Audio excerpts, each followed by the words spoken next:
Alright, ladies, gentlemen, and kitties, thanks to OC, or Orange County Motorcycle here in Costa Mesa, California, and Piaggio North America that distributes Aprilia, Vespa, and of course this one. Right now I'm riding the latest offering from Moto Guzzi, the 2020 Moto Guzzi V85 TT Adventure.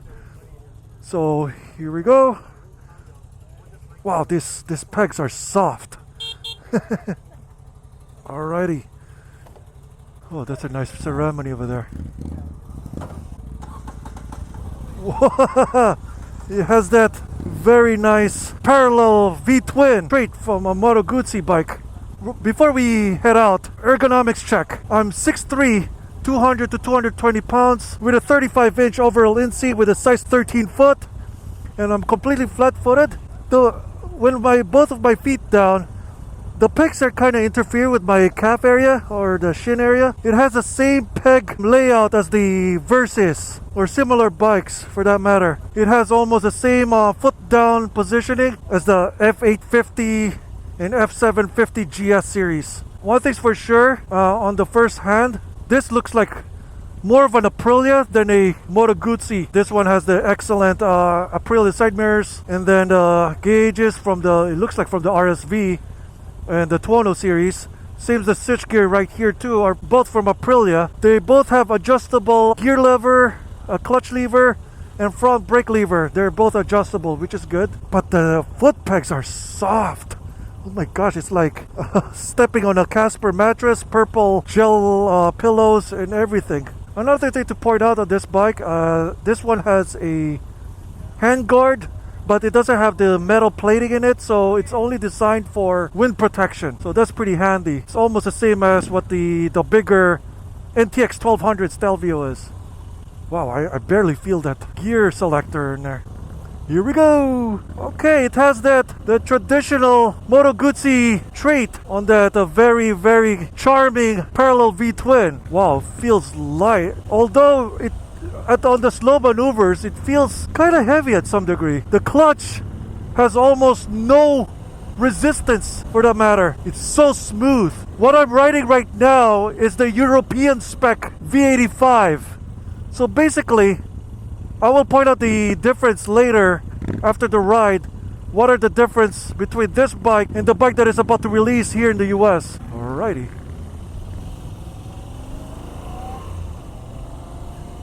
So smooth. Oh my gosh, this is smooth. This is smoother than the Stelvio that I ridden a few months ago. Unfortunately, I was about to do a taste test on that bike, but it broke down mid-trip. So hopefully I get the chance to ride the Stelvio. So easy to ride. There is no spring resistance on the clutch lever, and also the gear selector is super soft. The front brakes has a little bit of a play, but it's very easy to modulate too. Very tactile. On the rear brakes, it has a slight mushy feel, but nothing too drastic like some bikes. Wow, it's so smooth. This model is the V85 TT Adventure model. So basically, this is a little bit of a grade up compared to the standard V85. They call the standard V85 road version, and this was the adventure version that has all that Italian flair, Italian colors.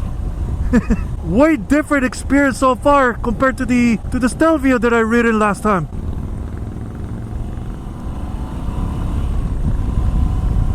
Wow.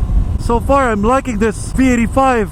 As of the recording right now, this bike isn't widely for sale at the moment here in America, and definitely not yet for sale in the Philippines. So this is like, if you're watching this from the Philippines, this will be like a first look on the V85. So you can see this is the one with the back version, and look at that handsome gentleman over there. So far for a Moto Guzzi, it doesn't have that weight that you associate on some bigger Italian bikes like that California over there, and the Stelvio, of course.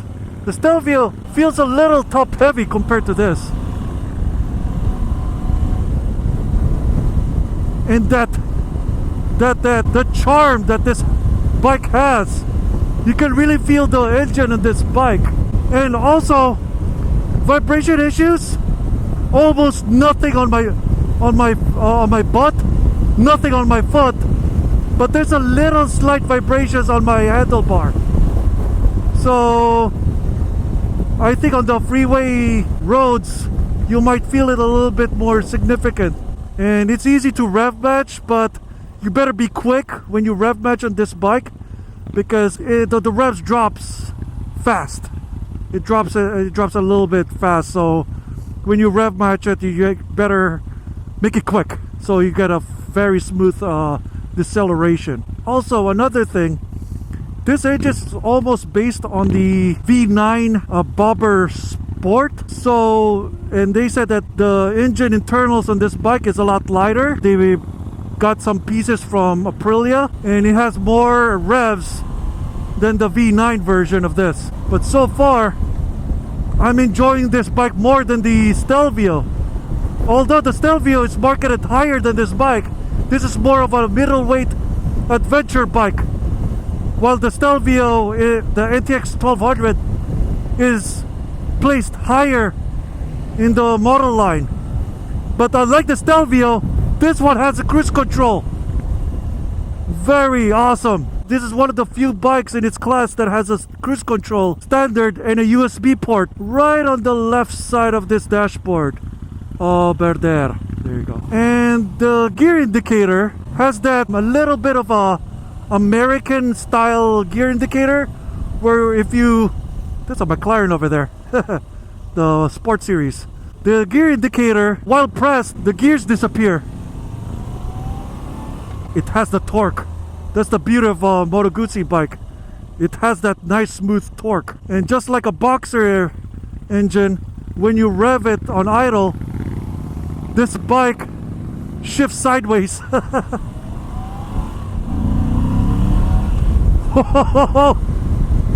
When you rev this bike up,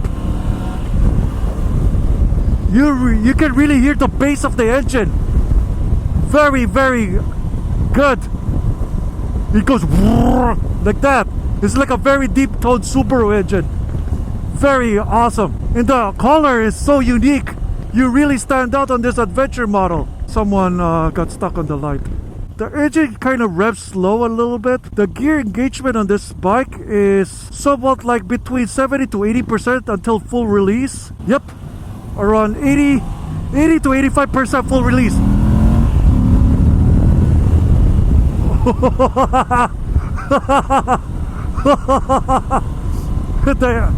The engine sound that this bike makes is just sublime. It turns kind of slow. It's not as darty as what I expected. Oh boy, I hope we get to the freeway, but looks like we don't. This Michelin Parañaque Adventure is really, I like this tire already, because it feels like a road bias tire, but this tire is already ready for off-road. The regular V85 model has the Metzler Torrance NE, I think, while this one has the Michelin Parañaque Adventure. And so far it doesn't feel like a typical adventure tire. It's very smooth on asphalt, like right now.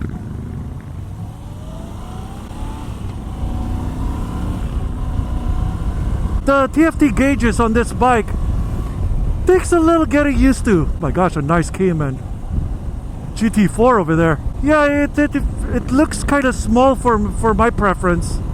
It's very clear, but it still needs to getting used to it. It's not as legible as I would like to, but it's very clear. It's a very clear layout, but it looks a little busy. Not as busy as the R1 or even some Suzukis that I've ridden, the Gixxer, but it tries to keep it as Moto Guzzi as possible, although this gauge is based on an Aprilia system. You can really give it a go if you would like to. But as what most Moto Guzzis are based on cruising.